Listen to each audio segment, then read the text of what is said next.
Seja bem-vindo ao podcast Papo de Cinema, programa oficial do portal papodecinema.com.br. Aqui a gente conversa sobre filmes, séries, festivais e tudo o que movimenta o universo audiovisual. Prepare-se, porque o nosso Papo de Cinema já vai começar. Sejam todos muito bem-vindos a mais um episódio do podcast Papo de Cinema, e esse é o segundo podcast especial que a gente está promovendo sobre o SP Cine 10 anos. E para esse podcast, para esse episódio especial, nós temos agora Maurício Andrade Ramos. Seja muito bem-vindo ao podcast Papo de Cinema. Você que está aí nos ouvindo, você que está nos assistindo, está aqui conosco um indicado ao BAFTA. Tá certo? Então, assim, pessoal... saibam com quem que vocês estão lidando. Muito obrigado, Maurício, por estar conversando com a gente. É um prazer estar aqui, é um prazer ver a SP Cine chegar aos 10 anos. Ainda não é a maioridade, mas está a caminho de, entendeu? Tem algumas situações curiosas, né? Eu sou um carioca que acabei vindo para São Paulo tardiamente, e justamente para ser diretor inicialmente na SP Cine, num convite do Alfredo, que foi o primeiro presidente, assim que ela foi criada, e acabei ficando. E sou mais um de inúmeros cariocas por aqui. E eu gosto muito da cidade, sempre gostei de São Paulo. E a SP Cine me deu muita aproximação com a Film Commission, com tudo que a gente fez em sentir a cidade, andar pela cidade, todas as locações e tudo. Mas essa história começa curiosa, porque o meu passado é um passado de produtor, um produtor de cinema. Onde você falou do BAFTA, foram algumas produções que tiveram por lá, principalmente Central do Brasil foi indicado, Cidade de Deus foi indicado, e como também tiveram algumas indicações ao Oscar e tudo, e passagens por Cannes, e alguns, o Abril Despedaçado passou por Veneza, filmes que eu participei da produção. Eu acho que, inclusive, é esse passado que me fez vir para a SP Cine. Eu recebo um telefonema no finalzinho de 14, quando a SP Cine estava pronta para operar, né? Ela é criada no final de 13, numa história curiosa, uma junção de prefeitura, Estado e Ancine apoiando, era uma demanda antiga do setor aqui em São Paulo. Tinha uma certa inspiração na Rio Filme, que era uma empresa que tinha sido criada, distribuidora de filmes pela Prefeitura do Rio. Lá atrás, em 92, São Paulo tinha essa pauta que o Juca Ferreira, como secretário de Cultura, o Haddad como prefeito, o Juca Ferreira e o Manivi abraçaram e acabaram criando ela em 2013. Era para ser uma empresa estadual municipal, entendeu? Inclusive na pedra fundamental de lançamento tem discursos do Alckmin, essa história é conhecida, como do Manevi, com o Manuel Rangel presidindo a Ancine na época, mas a verdade é que a prefeitura integralizou a parte dela e o Estado, por várias dessas situações políticas não muito explicáveis racionalmente, acabou não botando. Mas, de qualquer maneira, ela nasce de uma maneira incrível. O desafio, quer dizer, eu era bem do setor privado, apesar de produtor, vim para o setor público, é uma coisa sempre que você sente assim, fazer uma doação, né? Uma doação no bom sentido, né? É uma experiência maior, uma experiência grande, e a SPCine era uma SA, que é uma característica bem interessante, zerinho, zerinho, zerinho, começando justamente a operar. E o Alfredo me chama para ser diretor, e aí eu venho com essa bagagem. Eu tenho a impressão que os produtores de São Paulo, entre eles o nosso saudoso Tony Venturi, Rubens Evald e muitos outros, sugerem, em alguma maneira, meu nome deve ter ido para a mesa por causa dessas indicações, e aí a gente começa esse trabalho. E depois, na troca de governo, eu fico 2 anos como diretor, Alfredo presidindo, eu e o Renato Neri, que é uma figura ímpar também. O Alfredo, na hora que muda o governo, prefere ir por outros caminhos, e aí eu fico na presidência por 2 anos. Aí o secretário, não mais o Juca, o secretário André Sturme, que era bem do Rio também, me convida, eu fico mais 2 anos na presidência, e o Renato comigo, como diretor. Essa é a minha história nesse início. Agora, o que é bacana, né? você pode fazer tudo. Uma coisa que estava muito nova, tinha recursos em caixa, tinha um espírito e uma vontade, liderados pelo Alfredo nesse começo, muito grande de criar coisas, e a gente conseguiu dar uma organizada. A gente fez uma montagem de N editais que tinham sempre preocupações já primeiro, editais de primeiro filme, segundo, editais que privilegiasse e tivesse espaço para opções de gênero. É, tinham várias coisas que a gente conseguiu incentivar. Fizemos a Film Commission e fizemos a Menina dos Olhos, dos Meus Olhos, que era o Circuito SPCine de cinema. Por que isso? Porque nessa transição da produção, eu passo pela exibição. Eu faço uma empresa com Adhemar de Oliveira, que é do Estação, né? Começa no Estação no Rio, vem para São Paulo, monta o Cinema da Augusta, que é mítico no cinema autoral, na distribuição dos filmes brasileiros e tudo. A gente faz uma companhia, aí um pouquinho mais a mercado, um conceito que tinha sido, Adhemar que pensa nisso, do Artplex, quer dizer, você ter arte com conceito multiplex, entendeu? Quer dizer, com várias salas. E aí fazemos algumas salas, chegamos a ter 7 complexos que estavam mais periféricos, quer dizer, tinha Porto Alegre, tinha um IMAX em Porto Alegre, aqui em Cotia tinha um IMAX também, com mais 6, 7 salas. E aí, com esse peso, quando criam o Circuito SPCine, tem uma história engraçada. Eu digo, gente, isso é difícil, negócio de exibição é complicado. Será que vai funcionar? Vamos, vamos, vamos. São Paulo tem uma rede de céus espetacular, né? São esses centros educacionais que vem lá de trás. Eu acho que quem começa isso é a Marta, mas não quero ser injusto aqui, mas se eu não me engano, sim. Mas todos os governos foi uma política, como a gente pode chamar, uma política de Estado, entendeu? Porque todos os governos foram aderindo e fazendo os seus céus, aumentaram essa rede. E eles têm espaços incríveis, quase todos têm teatros com 200 lugares, quer dizer, espaços cênicos que podem.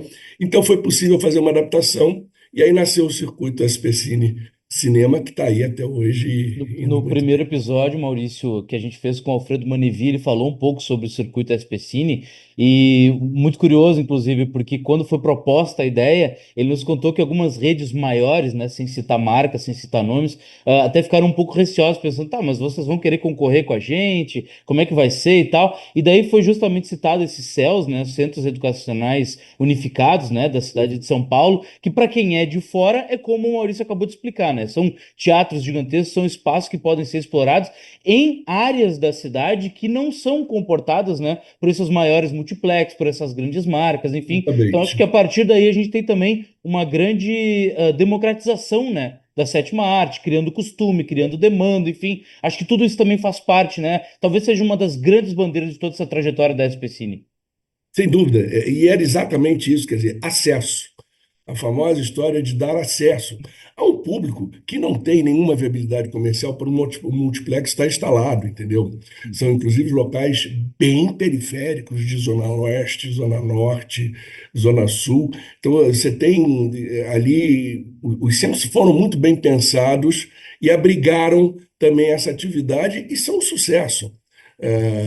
Com toda certeza, na implantação, sempre tiveram públicos imensos, sala cheia, e não tem concorrência, não tem concorrência com esse setor privado. Mas o que o Alfredo levantou é verdade, porque quando aparece, opa, o que que é isso aqui? Deixa eu entender um pouco. Uhum, Então, claro. essa é a minha história na Specine. Depois eu saio de lá, volto para o setor de produção, eu monto uma outra produtora chamada Ventre, com amigos. Quer dizer, a Ventre estava montada, eu faço uma adesão a eles com muita gente do mercado, Joãozinho Queiroz, Justine, Paula, Paulinha, Celso, isso, um time muito legal. Fizemos algumas coisas. E aí depois é que eu me distanciei um pouquinho do cinema dos últimos 2, 3 anos. Eu voltei para a iniciativa privada e estou fazendo outras coisas não relacionadas. Mas deixei uma história de 30 anos.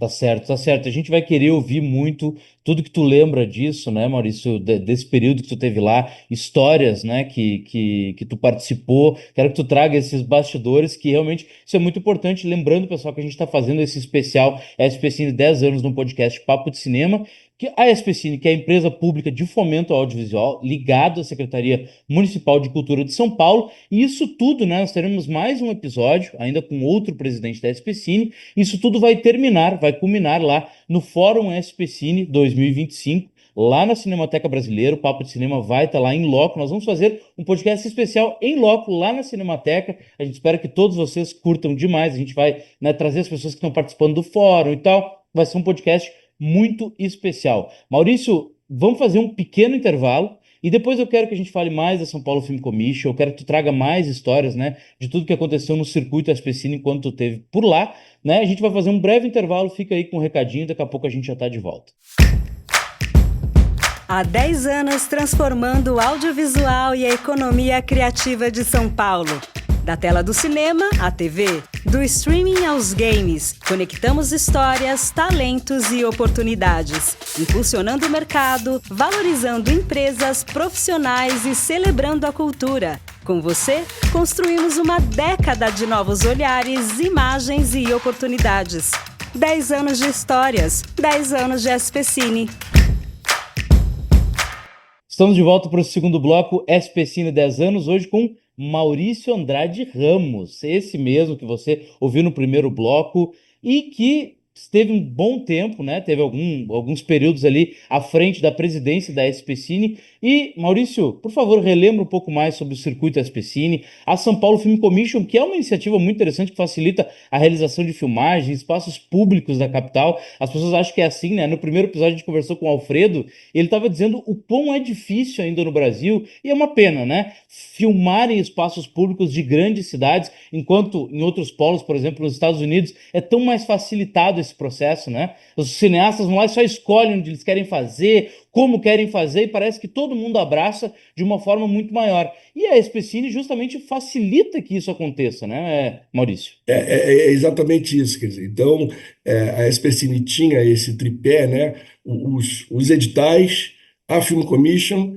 e o circuito SPCine de cinema. A Film Commission é exatamente isso que você falou. Parece ser a coisa mais simples do mundo, né? Vamos agregar aqui todo mundo em torno de uma coisa bacana, que é você filmar na cidade, você está gerando emprego, você está colocando o visual da cidade e é uma pedreira, é uma pedreira, Supostamente todo mundo vai abraçar, né, Maurício? Ah, quem não é quer ter uma seu pedreira. comércio aparecendo no filme, né?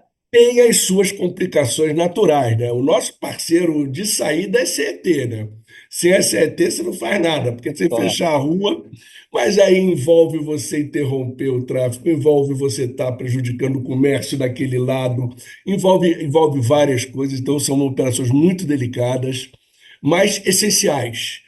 A Film Commission ela traz resultados, inclusive numéricos, que podem ser avaliados de atividade, de emprego, de retorno para a cidade via turismo, etc. Mas é um ato, como sempre, de bravura de você tocar isso para frente. Ela foi muito bem implantada e tudo que eu tenho ouvido, ela continua num caminho excelente, com as dificuldades naturais do processo e essas histórias intermináveis. Me lembro de inúmeras reuniões na CET, sempre estava naquilo, e aí você depende da pessoa que está do outro lado, alguns mais sensíveis, outros menos sensíveis para essas demandas, mas é um legado importante, é um legado importante. Claro. E Maurício, a SPCine, ao longo dessa trajetória, se consolidou como uma das maiores estruturas públicas de apoio ao audiovisual na América Latina. Quais foram os principais quebras, talvez podemos chamar assim, os principais passos, os principais degraus que tu acha que transformaram a SPCine numa entidade que consegue promover dessa forma o cinema, descentralizar, fazer com que a cidade abrace de alguma forma, o que não acontece em outros centros do país? Olha, na raiz dela está uma decisão política, acima de tudo. Quer dizer, e a gente tinha naquele momento em São Paulo pessoas muito sensíveis com grandes histórias na cultura, na vida cultural, inclusive federal, a iniciar pelo Juca Ferreira, que era o secretário de Cultura, e pelo Manevi, que já trabalhava com o Juca. Então, essa decisão criou uma estrutura interessante e pensada dessa forma. Era uma empresa que era uma sociedade anônima. Ela tinha esse caráter, essa leitura um pouco privada, vamos dizer assim, de funcionamento, né? Mas sempre para fomentar a atividade audiovisual na cidade de São Paulo, extrapolando um pouquinho para o estado, mas basicamente na cidade de São Paulo. Então, isso tornou ela forte, ela se retroalimentou de Uhum. todas essas atividades. Ela teve apoio dos governos seguintes, enquanto eu participei, do André como secretário do Dória, depois do Alei Youssef como secretário do Bruno, e ali, inclusive, traz a Laís, que foi uma aquisição excelente, uma diretora renomada, muito. Para quem tá ouvindo aí, tá nos assistindo, Laís Bodansky, diretora Laís, de, entre outros filmes, Bicho de Sete Cabeças, também foi presidente da SPCine e, se não me engano, foi presidente logo em seguida a ti, né, Maurício? exatamente. Eu saio, ela entra, faz um trabalho maravilhoso, uma cerimônia incrível ali na Praça das Artes. Foi muito legal e foi tudo muito delicado essa passagem. O setor todo abraçou. Foi muito legal, foi muito legal. Perfeito. Pode ter passado ali no primeiro bloco, a gente esqueceu de contextualizar que ele é um filho da retomada. Ele participou, ele trabalhou com os irmãos Salles, como ele disse, trabalhou na Videofilmes, né? Então ele teve justamente nesse período de ebulição, de retomada do cinema brasileiro, né, depois do fechamento da Embrafilme, o Maurício participou de tudo aquilo, né? Quando o cinema brasileiro quase acabou. E depois ele não só voltou, mas como ele renasceu de uma forma totalmente nova, de uma forma totalmente revolucionária, e essa retomada a gente pode dizer que veio até ali bons tempos, né, dos anos 2010, e justamente por essa tua expertise, né, Maurício, por essa tua experiência nessa pior época para fazer filmes no Brasil, que foram os anos 90, é que tu acaba na SPCine, né? Porque eu acho que Exatamente. depois de trabalhar naquele período, um período difícil de se fazer, onde não tinham leis que ajudassem, que auxiliassem a fazer o cinema brasileiro acontecer e tal. Eu acho que trazer o cara, né? Como é que diz aquele ditado antigo? Marés calmas não fazem bom marinheiro, né? E eu acho Fazem que bom marinheiro, então exatamente. eu acho que Céu de brigadeiro, não. é isso. Esse teu período na retomada, ele fez com que tu fosse um bom marinheiro para que pegasse a SPCine, né? É, porque aí vem todo o ciclo, né? As leis começam lá em 93, 94, a lei do audiovisual. Sempre existiu a lei Rouanet, que era uma lei de cultura geral, entendeu? Que você podia fazer cinema, mas ela não era objetivo. Cria-se a lei do audiovisual, 93 para 94, Itamar Fernando Henrique, e essa lei começa a pegar com as qualidades e defeitos que ela tinha, Uhum. ok?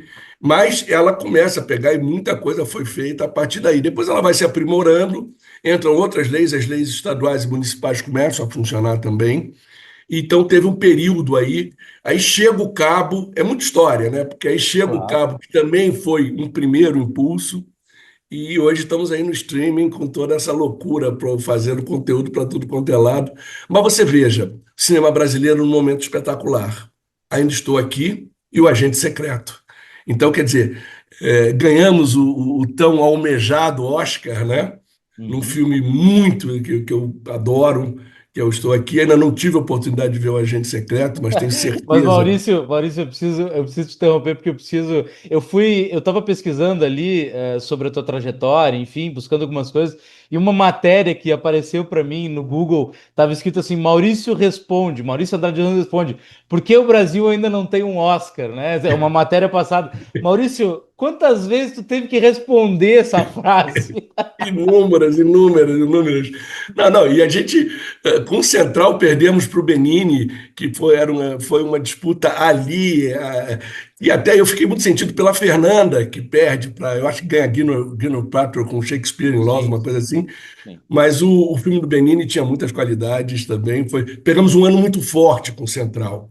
sim. E isso era 99, eu acho, Central. Era É, 99. 99, 99. Então, quer dizer, uma loucura você vê. E aí sempre teve essa expectativa. Começa com o Quatrilho, que é o primeiro indicado lá atrás, e por aí vai. E agora, 2025, chegamos lá. Chegamos lá. Mas é isso. E para finalizar também, eu quero que tu relembre um pouco, Maurício. Afinal, nós temos aqui um indicado ao BAFTA.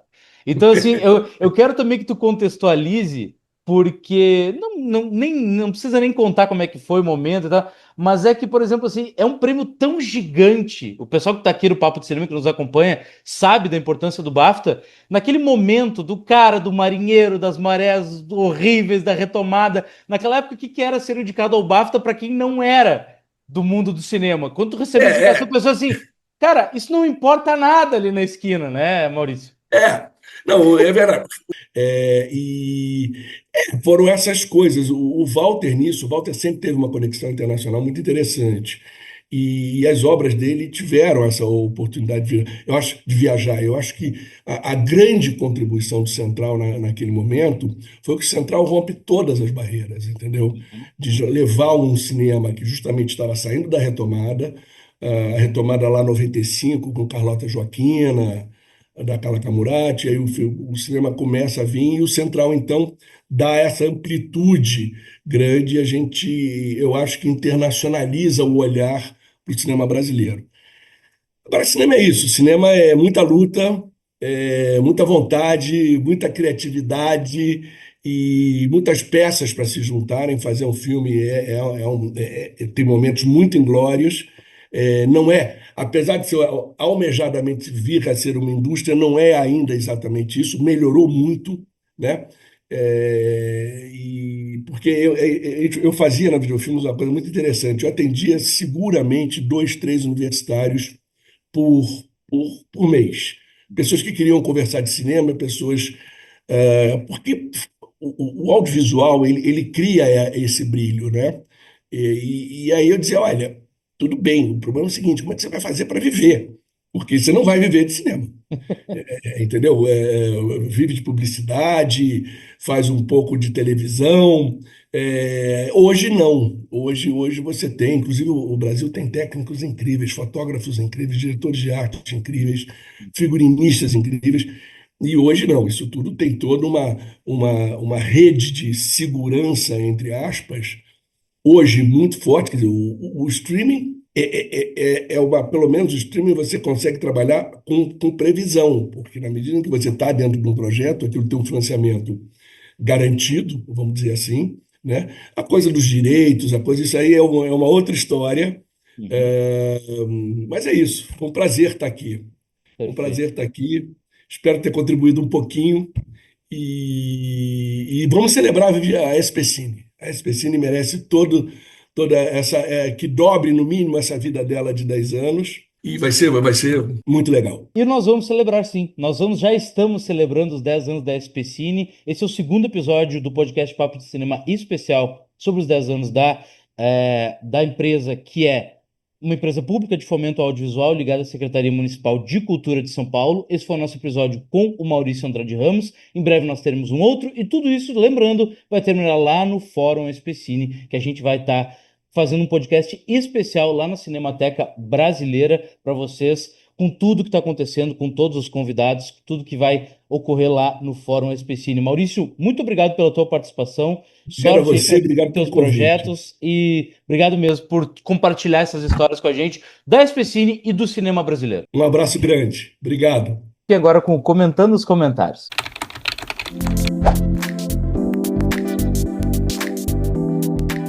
Pessoal, agora a gente vai para o comentando os comentários e eu vou lá para o YouTube, onde 2 comentários foram feitos na mesma crítica em vídeo. Vamos aproveitar isso, vamos aproveitar esse hype do filme June e John, filme do Luc Besson que chegou sem avisar ninguém e tá gerando um burburinho nas redes sociais, galera querendo final explicado, galera não entendendo direito qual foi a proposta do Luc Besson, diretor de Nikita, diretor de Lucy, diretor de O Quinto Elemento. Vamos lá. Hugo C. Franco escreveu: acabei de pesquisar sobre a crítica e você postou há 14 segundos. Muito obrigado.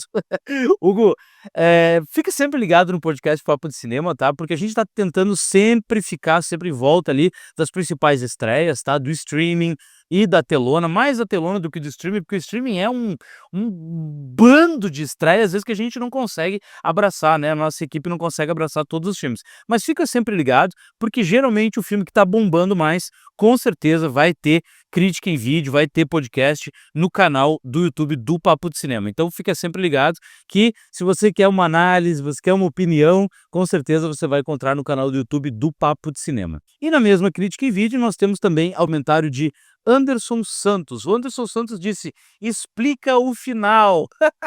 Matéria de final explicado, Anderson.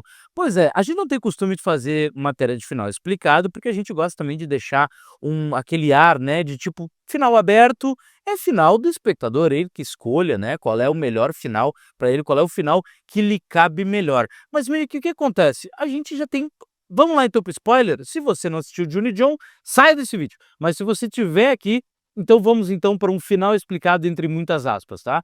A questão é a seguinte: tem muito lirismo, tem muito onírico em June John. Ela tem uma doença degenerativa e a gente sabe de uma coisa: é uma crônica de uma morte anunciada, já diria Gabriel Garcia Marques. Ou seja, a June vai falecer, porque ela não quer, né, fazer diálises, ela não quer fazer esses procedimentos que são um pouco agressivos ao corpo dela, né? A própria explicação da doença que ela tem é um pouco fantasiosa. A gente não sabe direito o que ela tem, mas presume-se que seja um câncer, né? Ela tem a cabeça raspada, enfim. O que acontece? Ela vai falecer, ela vai vir a falecer. O final, na verdade, é esse. Ela vai morrer, em algum momento ela vai morrer e o John vai ser um viúvo, né? Porque eles casaram. Mas o Luc Besson deixa esse romance todo no ar, ele prefere deixar tudo de uma forma mais romântica. Afinal, o filme estreou no Dia dos Namorados. Vamos nos deixar apaixonar ainda, né? As pessoas, a gente só se apaixona hoje em dia por Instagram, por direct, é foguinho aqui, é curtida aqui, é Tinder, é Grindr. Vamos se apaixonar à moda antiga, vamos se apaixonar dentro de um metrô, aquele olhar, aquele primeiro olhar. Vamos se apaixonar, gente, vamos se apaixonar também por esse final de Johnny John, que é, infelizmente, ela vai vir a falecer. Mas o Luc Besson não quer cortar os pescoços, ele não quer fincar uma faca no coração do espectador. Ele quer deixar esse romance no ar, ele quer deixar esse romance para sempre no eterno dos corações de quem assistiu Johnny John. Então, comentando os comentários de hoje, foi pra gente conversar mais sobre Johnny John, filme do Luc Besson, que estreou nessa semana nas telonas, tá certo, pessoal? Fiquem ligados aqui no canal do Papo de Cinema no YouTube, que sempre tá chegando conteúdo novo e exclusivo. Esse foi o episódio especial, o segundo sobre os 10 anos da SP Cine, com Maurício Andrade Ramos, e logo logo a gente vai ter outros episódios, a gente vai ter mais material sobre os 10 anos da SP Cine e também tudo que tá pintando no streaming e nas telonas, tá certo? Beijo pra vocês e até o próximo episódio do podcast Papo de Cinema.